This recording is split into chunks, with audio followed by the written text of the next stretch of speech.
नमस्कार मो चैनल रे आपन को स्वागत। आज आम सब परिबा मिसेकी गोटे संतुला बनैबा। ताहले चलंतु देखिबा आज रेसिपी।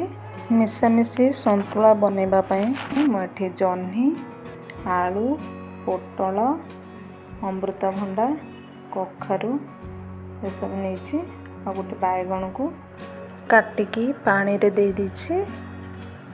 एबे मु गोटे डेक्ची रे 2-3 चम्मच तेल नेबी। सेतरे मु पोटल आ जह्नी, अमृतभंडा, आलू सब परिबा को मु एठी दे दोछि। केवल कखारु आ बैगण मु टिके परे देबी।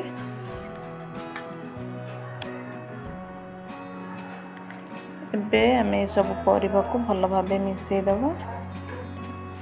टिके घोड़े दबा 5 मिनट में। देखो 5 मिनट पर आमर सब टिके सीझी जाइए।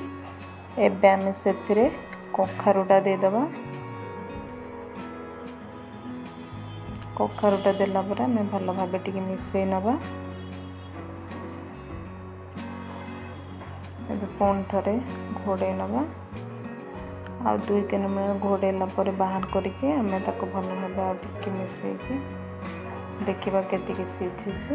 एबे हमर सब परिबा अधा सीझा हेई सरछि। सेथिरे एबे आमे पानी दे दबा।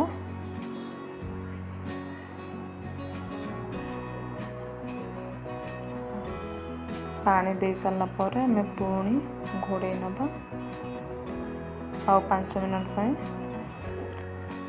देखो 5 मिनट पर आमर सब परिबा भल भाबे सीझी सारिछि।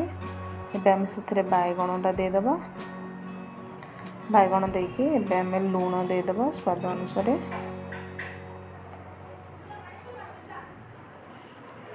एबे आमे सब को भल भाबे टिके मिसै दबा।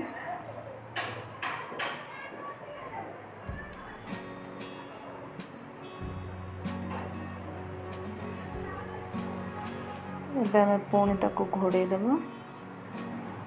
आ घोड़नी बाहर करके देखो मु सेथिरे आधा कप हबो क्षीर दे दूछि। क्षीर देले संतुलार टेस्ट बढ़ी जाए। सेथिबे आपण निश्चय थरे एमती ट्राई करंतु। एबे देखंतु 2टा कंचा लंका को म एथरे दे देछि। 2 फाळ करके कंचा लंका 2टा म देछि। सेथिरे म एबे गोटे टमाटो को काटिकी दे दूछि।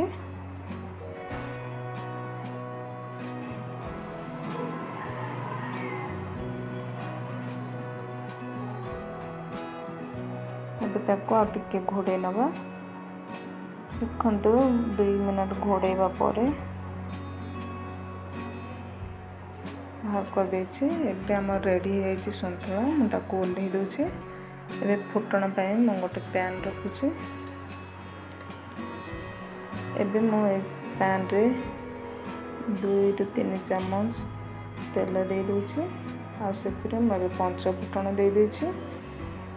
आ 2टा सुखिला लंका को एमती 2 खंड करके दे देछि।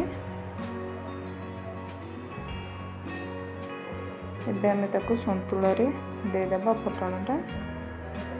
एबे हम रेडी है छि मिक्स वेजिटेबल संतुला बा मिशामिशी संतुला।